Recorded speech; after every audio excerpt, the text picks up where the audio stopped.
ये चुनाव भाजपा की केंद्र सरकार की उपलब्धियों के बारे में है और अपनी असफलता छुपाने के लिए ये देश का ध्यान भटकाने की कोशिश करते हैं। इस देश ने कभी अहंकार और घमंड को माफ नहीं किया है। इतिहास इसका गवाह है, महाभारत इसका गवाह है। ऐसा अहंकार दुर्योधन में भी था। उन्हें जब सच्चाई दिखाने के लिए भगवान कृष्ण उन्हें समझाने के लिए गए तो कृष्ण जी को भी उन्होंने बंधक करने की कोशिश की। इसी अहंकार पर राष्ट्र कवि रामधारी सिंह दिनकर की कुछ पंक्तियां हैं, सुनिए। जब नाश मनुज पर छाता है, पहले विवेक मर जाता है। हरि ने भीषण हुंकार किया, अपना स्वरूप विस्तार किया। डगमग डगमग दिग्गज डोले, भगवान कुपित होकर बोले, जंजीर बढ़ा कर साध मुझे, हाँ हाँ दुर्योधन बांध मुझे। हमारी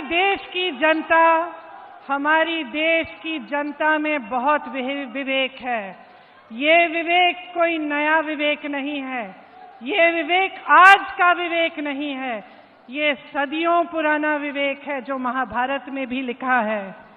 इस जनता को आप गुमराह नहीं कर सकते। इस देश की जनता हर नेता को जवाबदेह बनाती है और आपको भी जवाबदेह बनाएगी। कांग्रेस ये चुनाव मुद्दों पर लड़ रही है। ये चुनाव जनता की जरूरतों पर लड़ रही है।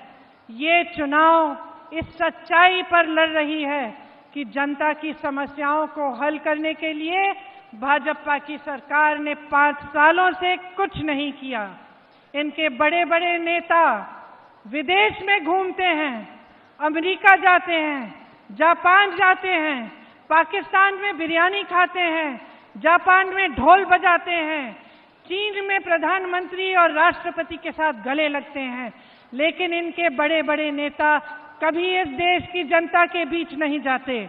एक ऐसा गांव नहीं है जिसमें ये गए हैं, जिसमें जाकर इन्होंने या अब हमारे देश हिंदुस्तान के किसानों, हिंदुस्तान के नौजवानों, हिंदुस्तान की महिलाओं से ये पूछा हो कि आप कैसे जी रहे हैं, आप किन मुसीबतों से गुजर रहे हैं, हम आपकी समस्याओं के हल के लिए क्या कर सकते हैं।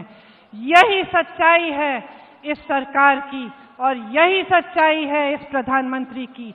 इसीलिए आज चुनाव के मौके पर आप सबका ध्यान कहीं और आकर्षित करना चाहते हैं और आपकी समस्याओं से दूर करना चाहते हैं।